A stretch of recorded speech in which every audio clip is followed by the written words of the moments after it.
आप देख रहे हैं रियल एक्सप्रेस। मैं नदीम अहमद शेख। क्या कोरोना पर भारी पड़ रहा है सिस्टम का कहर? आज हम बात करेंगे सिर्फ उत्तर प्रदेश की। अगर हम अकेले उत्तर प्रदेश की बात करें तो यहाँ स्वास्थ्य सेवाएं बिल्कुल चरमरा सी गई हैं। हॉस्पिटल में बेड नहीं है, हॉस्पिटल में ऑक्सीजन नहीं है, हॉस्पिटल में दवाएं नहीं है।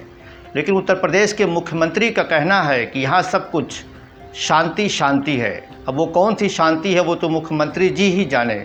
लेकिन आपको बता दें कि सत्ताधारी भारतीय जनता पार्टी के 3 विधायक सिर्फ समय से इलाज ना मिलने की वजह से अपनी जान गंवा चुके हैं और उनके परिजनों का कहना है कि अगर समय से इलाज होता तो उनकी जान को बचाया जा सकता था। लेकिन मुख्यमंत्री तो कह रहे हैं कि यहाँ पे किसी चीज़ की कोई कमी नहीं है। सबसे बड़ा सवाल है कि अगर आप उत्तर प्रदेश में हैं तो आप डरिए, क्योंकि आप सवाल नहीं कर सकते, आप सत्ता से सवाल नहीं पूछ सकते। अगर आप सवाल पूछेंगे तो आप पर मुकदमा दर्ज कर दिया जाएगा। लेकिन मैं तो डंके की चोट पर सवाल करूंगा, क्योंकि मेरा कर्तव्य है सवाल करना। पिछली बार आपने देखा होगा जिस तरह से कोरोना के मरीज़ सिर्फ शहरों में मिल रहे थे, लेकिन इस बार गांव-गांव में मिल रहे हैं।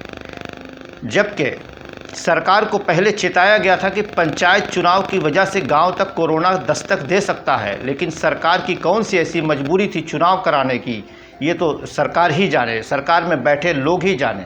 अब मेरा सीधा सवाल सरकार से है कि आखिर सरकार ने चुनाव को इतना महत्व क्यों दिया? सरकार का ध्यान कोविड की तरफ क्यों नहीं गया? सरकार का ध्यान हॉस्पिटल की तरफ क्यों नहीं गया? सरकार का ध्यान ऑक्सीजन की तरफ क्यों नहीं गया? सरकार का ध्यान कम पड़ती दवाओं की तरफ क्यों नहीं गया?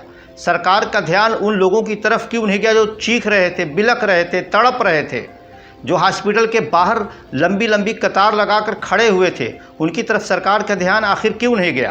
क्या नागरिकों की जान से ज़्यादा अहम चुनाव था? आखिर इसका जवाब कौन देगा? आखिर जवाबदेही कब तय की जाएगी? क्या हमने इसीलिए वोट देकर सरकार को चुना था कि हमारी जान से ज़्यादा वो चुनाव को महत्व देंगे?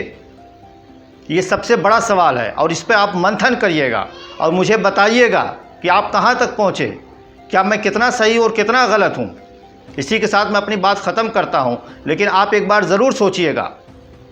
धन्यवाद।